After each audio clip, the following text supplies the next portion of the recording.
What's up, nerds, and welcome back to another episode. My name is Kelsey Martin. I have a PhD in marine biology. I'm a fishery biologist, but really, I'm just a nerd of the spear gun.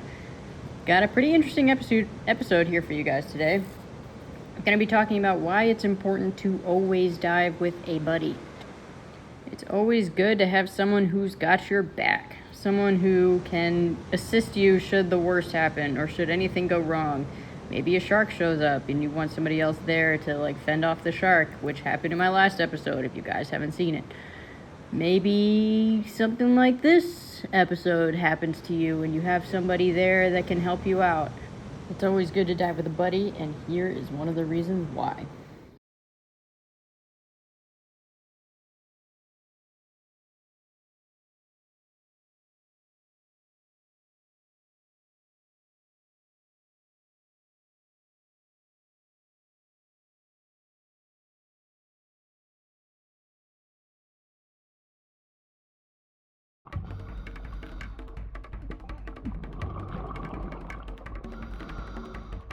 If you guys have seen my first episode, this might look a little familiar to you.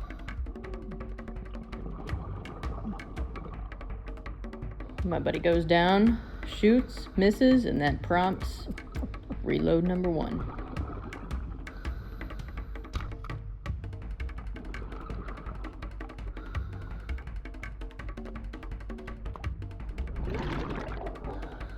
And yes, I missed too, but we're focusing on him for this episode, not me.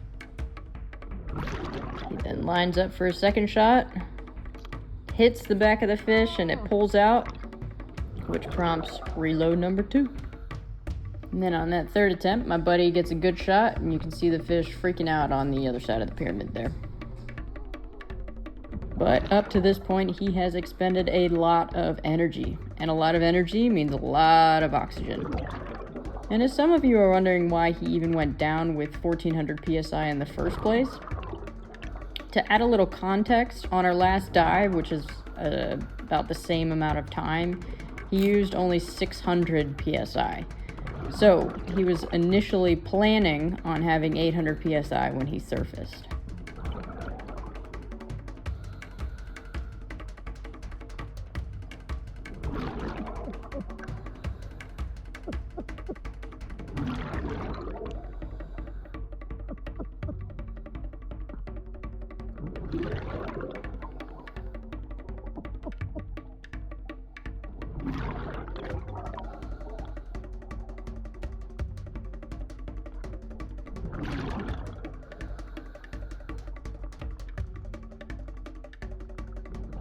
So here, you can see my buddy kind of messing with his fish and making sure it gets on the stringer, but it's fighting him a little bit, which is making him use a little bit more energy. But while he's fighting with that, I take my opportunity to shoot this little mangrove here.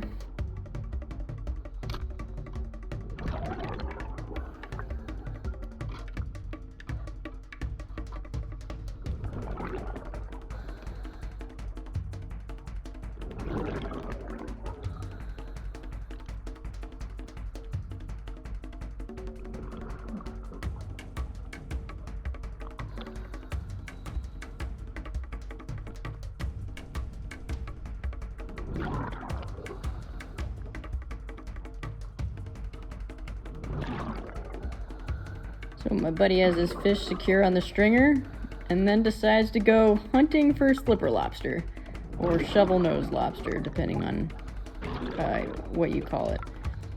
But he decides, just in case another fish comes by, he reloads his gun a third time.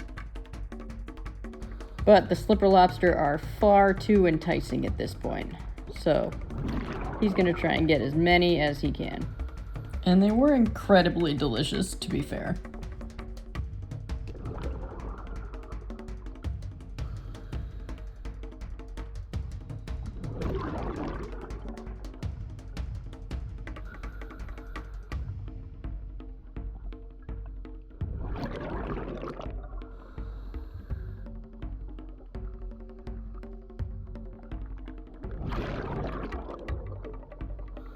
So at this point, you can kind of see him checking his dive watch, his dive computer, and he's going, oh crap, I'm getting a little low.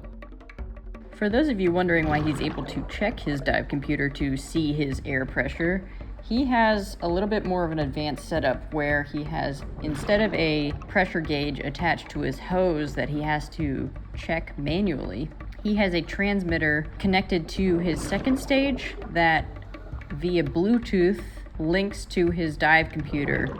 So he has everything in one place. So all he has to do is look at his computer. It has his depth, his no decompression limit, his time, and his air all in one place.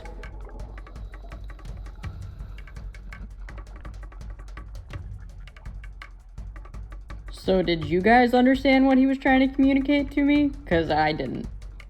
He showed me his dive watch, and I'm not really familiar with that type of computer. But as you can see, when I zoom in here, you can see the red, and that is indicative of low air. So these are the hand signals that he should have used. You make a sort of a slicing motion back and forth across your throat to signal out of air, and then you touch your mouth and back and forth with your arm extending towards your buddy to indicate that you would like to share air.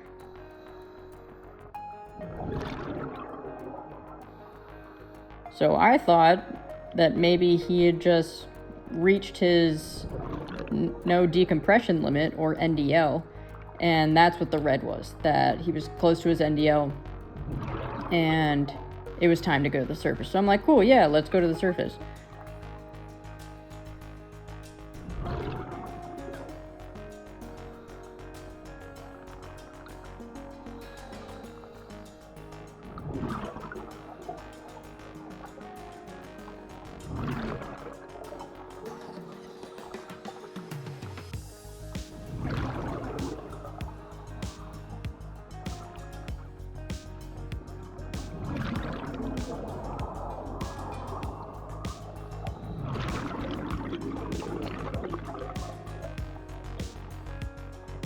Well, I understand what happens when he grabs my octopus regulator. And when I freeze frame here, you can see that he has my octo in his hand. So at this point, I start to understand what happened. And I'm like, oh, he's running out of air. So now that he's grabbed my octopus regulator, my second regulator on my rig, he uses that to inflate his surface buoy to send his fish and the zookeeper with all the slipper lobster in it up to the surface.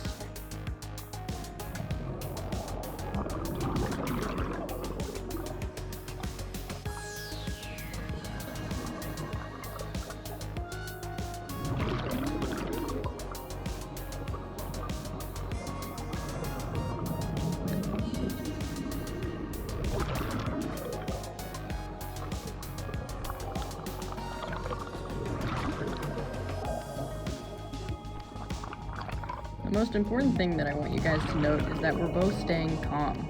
He's taking some breaths off of my regulator, but we're both just casually coming up to the surface, not shooting up to the surface, which could be dangerous for both of us.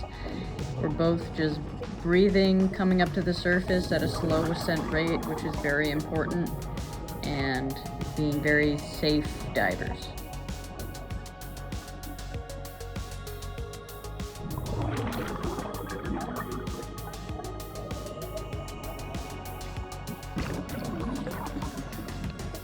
So at this point, you can see that he's got his regulator back in his mouth, and we are approaching our safety stop. And so he was able to breathe a little bit out of his regulator once we started to surface as the air expanded in his tank. And you can see my hand holding on to his BCD. That's one of the safety techniques that they teach you in any kind of open water course. So that anytime you're buddy breathing, you're supposed to hang on to the other person's BCD to make sure that they stay close and don't get pulled by a current or somehow get away from you and then have no access to air. The most important thing in this kind of scenario is not to panic. And you see we're casually coming up to the surface. He inflates his surface marker to indicate to the boat that we are at our safety stop. And from then on, we complete our safety stop, which is what you're supposed to do. Don't panic. if you get into this kind of situation, know that your buddy has your back, even though you don't want to ever put your buddy in this kind of position, just in case they are not paying attention or maybe they don't have enough air themselves to support both of you. But this is just kind of a lesson in diving, that sometimes things happen, and when they do, it is very important to have a buddy who has your back.